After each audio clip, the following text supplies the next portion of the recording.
Hello, we are back with the final conclusion of A Swim in a Pond in the Rain, and in particular, the short story The Singers.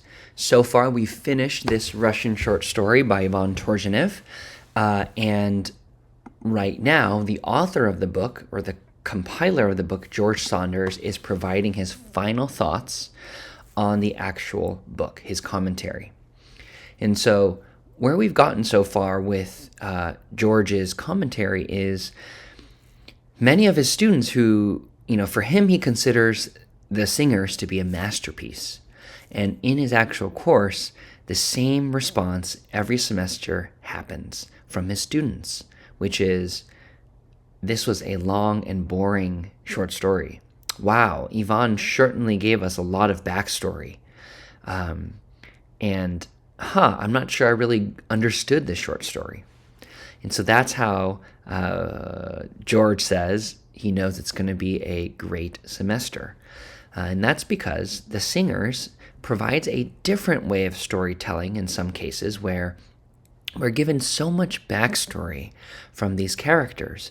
And yet at the end, the backstory in some cases is what brings us forward to the powerful storytelling, in the sense of narrative brought us to the end of the story. If someone provides a ton of backstory, a ton of detail, and the details don't continue to get the reader to want to know a little bit more, that's how we know the backstory and all that extra fluff didn't do much. But in the case of Ivan's story, all of the detail he provided continued to bring us forward to the conclusion of the story. The real battle of the singers, we also were thinking that the first singer, the contractor, was going to win based off the words, and then we were able to get to Yashka, and we got to see the power that Yashka brought. And so all throughout this time, all the backstory, all the unknown answers, like who the heck is I, those don't matter in the sense of why this is a masterpiece, because by the end, we are continually feeling very connected to these characters. So, to finish off on George's commentary, he says, let's review the performance. The contractor's gifts are primarily technical. His singing is described in terms of technique, and he has an effect on the audience in two places. First, after that particularly successful transition, and again at the end via that throat play. Again, specificity makes character. I highlighted that. Specificity makes character. Turgenev has the character sing in a specific way. He's a shredder in guitar terms, amazing his audience via technical prowess. And through this, the contractor became a particular guy and now stands for something. Now it's Yashka's turn. The story can go in one of two ways. Yashka can lose, and it becomes a story about that, the tarnishing of this local legend and presumably how he handles it, or Yashka can win. The story is now asking, by implication, what quality might Yashka have that will allow him to defeat the contractor's highly technical singing? Every time I read this story, as Yashka steps up for his turn, I find myself wondering anew, how can Yashka win? The contractor was so good. The story has become a referendum on something. We're not sure what yet, but we know that on one side of the ballot is technical prowess.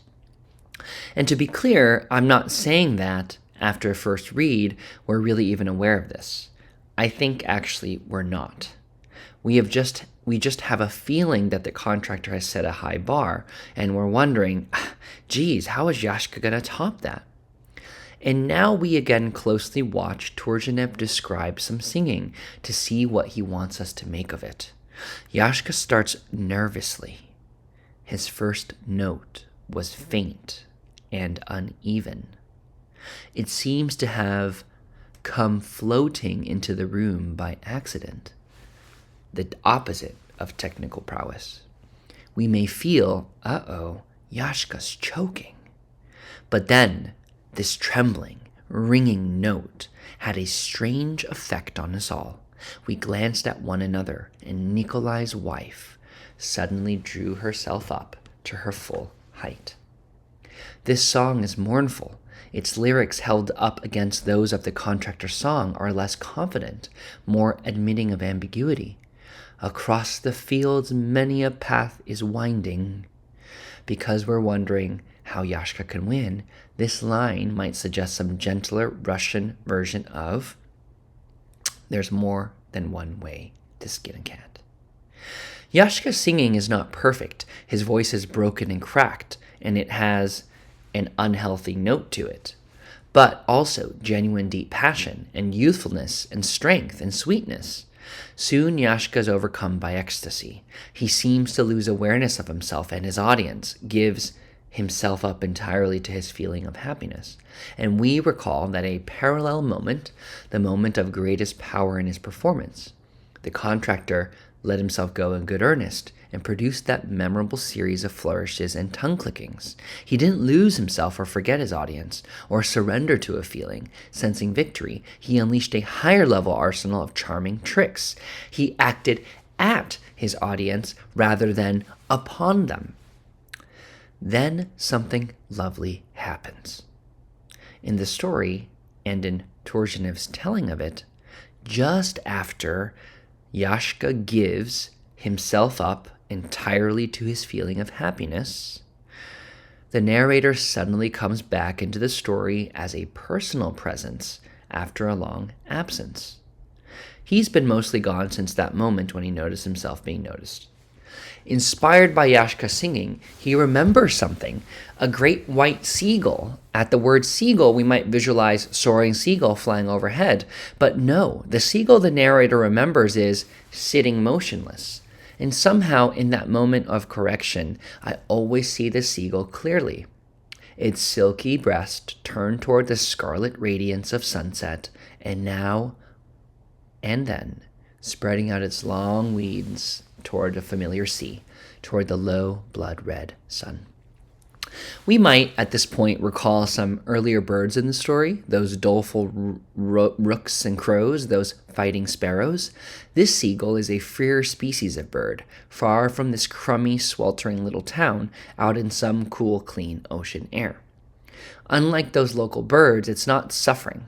It appears powerful and at ease. It even seems in the spreading of its wings to see and acknowledge beauty, i.e. the sunset. And who has brought it to the narrator's mind? Yashka. How? With his singing. Yashka sang, and every note recalled something that was very near and dear to us all. Whatever just happened, it's happened to all of them. Each of them has recalled something like the narrator's seagull. Nothing like this happened while the contractor was singing. He amazed but did not transport them. The contractor's performance was described in terms of what he could do, Yashka's in terms of what he caused his listeners to feel. Yashka evoked the seagull, but he is also the seagull, in touch with beauty, briefly stepping out of his expected character. The seagull is sitting motionless instead of flying. Yashka has ceased being a paper dipper and become an artist, even in this crappy little town. General sobbing breaks out. Yashka wins. What I've just described is, as we've said, the heart of the story. It takes up about 5 pages of a total of 19, and as mentioned, doesn't get started until this page. So, what work were those first 11 pages doing? We might think of a story as a candy factory. We understand that the essence of candy making is making that piece of candy right there. And as we walk around the factory, we expect everything in the place. Every person, every phone, every department, every procedure to somehow related to or about or contributing to that moment of candy making. If we stumble on an office labeled Center for the Planning of Stevie's Wedding, we sense inefficiency. It may be that the planning of Steve's wedding will prove beneficial to the making of that piece of candy, but it's a stretch. If we close down the office, our candy making becomes de facto more efficient. Steve may feel differently. The candy factory becomes a more beautiful candy factory because it has become a more efficient candy factory. Or imagine we're bouncers roaming through Club Story, asking each part, "Excuse me, but why do you need to be in here?" In a perfect story, every part has a good answer. "Well, am I subbed away? I'm routing energy to the heart of the story." Or our evolving, rather hard-ass model of a story says that every part of it should be there for a reason. The merely incidental "this really happened," or "this was pretty cool," or "this got into the story and I couldn't quite take it out again," won't cut it. Every part of the story should be able to withstand this level of scrutiny, a scrutiny that, we should note, is to be administered generously, lest our story become too neat and mathematical. So let's walk through those first 11 pages, asking as we go, what are you guys doing to benefit the heart of the story? Because I'm a former engineer, let me list the bits constituting those 11. And also, I'm going to italicize the bits in which meaningful action occurs to distinguish them from bits that are merely descriptive. No, seriously. So, here is Table 1, summary of the 11 pre-contest pages. 1. Description of the ravine. Description of the innkeeper, Nikolai Ivanich. Description of Nikolai's not-named wife. A description of some birds. A description of the town Kolotovka. Descriptions of Booby and Blinker. An active sequence of dialogue between Booby and Blinker, the gist of which is there's going to be a singing contest. A description of the pub, an active sequence in which the narrator enters the pub. A description of Yashka, a description of the wild gentleman, a description of the contractor, a description of the peasant. An active sequence in which the narrator notices that he, a gentleman, is being noticed by this room of peasants, and then his presence is sanctioned by the innkeeper. An active sequence as they figure out the details of the contest, and it nearly begins, but is interrupted by a second, more backstory-heavy description of Booby, a second, more backstory-heavy description of Blinker, a description of Yashka, and a second pass at the contractor that are not so much descriptions, but explanations for why no descriptions can be offered, a description of the wild gentleman, and the contest fully begins. Examining the table, we notice, to put it mildly, that the story in its first 11 pages is a front loaded with static descriptive passages. All that really happens in these pages is the narrator approaches the pub, meets Booby and Blinker, goes into the pub, and overhears a discussion of the details of the contest. Once the contest starts, the descriptions recede and the text stays, mostly in continuous real-time action in and around the pub. If you want a visual representation of how strange this is, get some markers and go through a photocopy of the story, using the table as a guide, highlighting the descriptive sequences in one color and the active sections in another. There in our TICHN cart, we find something like noticed, lots of digressions and static descriptions, and we wonder, has the story noticed this excess? Is it going to convert into a virtue? Here, so, let's try to make the case that all of Turgenev's digressions and static descriptions are going to turn out to be on purpose, i.e. that he meant to do that.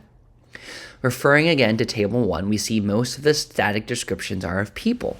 Here, a word about the way in which Turgenev describes people, because I think it's part of what has irritated my students over the years. On this page, we meet Yashka, a lean, slender man of 23, like a dashing factory hand. His health was nothing to boast about, his sunken cheeks large, restless gray, nose within it, mobile nostrils, his white receding forehead with light brown curls thrust back from it. Can you make a person out of that? I can't. I may be inept at visualization, but this incantation of facial features doesn't add up to anything I can actually see. the parts that just do this kind of Picasso-esque pileup in my mind. This method of description, all-inclusive, consisting mostly of face and body part listing, pervades the story. The wild gentleman has broad cheekbones, a low forehead, narrow Tartar eyes, a short flat nose, a square chin, and black shiny hair hard as bristles. When we meet the contractor, he is described as a short, thick-set man of about 30, pockmarked and curly-headed, with a blunt, tipped-up nose, lively brown eyes, and a scanty beard. Nikolai Ivanitch has a bloated face, a pair of sly, genial little eyes, and a fleshy forehead with deep furrows running right across it. The contemporary reader feels this method of description as old-fashioned. Per our current understanding of fiction, people are not to be described selectively in the sense that not everyone is described and not everything about them needs to be described.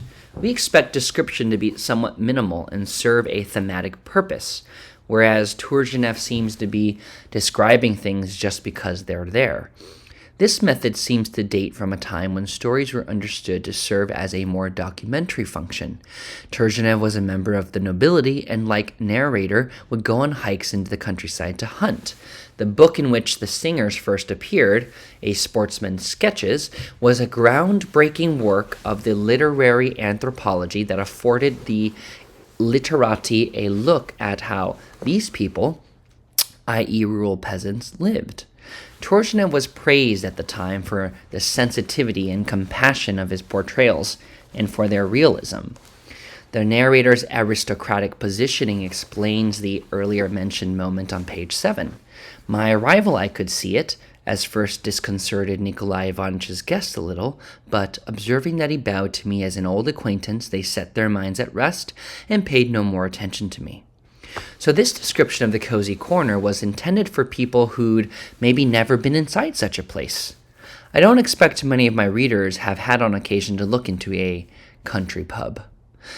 This might also explain the lengthy descriptions at which we're about to endure of Nikolai Ivanitch and his wife, and of Blinker and Booby. Part of Turgenev's self-understood function here is reportage. He's a kind of adventure journalist, giving his readers a glimpse into an exotic world, a world located beneath them. But this method of description also came out of the way Turgenev worked. And we will pause here and finish off this last few pages of commentary, and we'll finish off this chapter of commentary little by little. Thanks so much, and we are reading A Swim in a Pond in the Rain. Take care. Bye.